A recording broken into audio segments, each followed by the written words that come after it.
আসসালামু আলাইকুম। রঙিন বাংলা হ্যাচারির পক্ষ থেকে আমি রনি।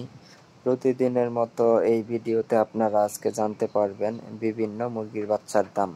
একদিন বয়সী যে সকল মুরগির বাচ্চাগুলো আপনারা আমাদের কাছে পাবেন, একদিন বয়সী অরিজিনাল দেশি মুরগির বাচ্চা, একদিন বয়সী সোনালী মুরগির বাচ্চা, একদিন বয়সী ফাউমি মুরগির বাচ্চা, একদিন বয়সী টাইগার মুরগির বাচ্চা। সম্পূর্ণ ভিডিও দেখে তারপর আপনার মতামত কমেন্ট বক্সে জানিয়ে দিবেন। ধন্যবাদ।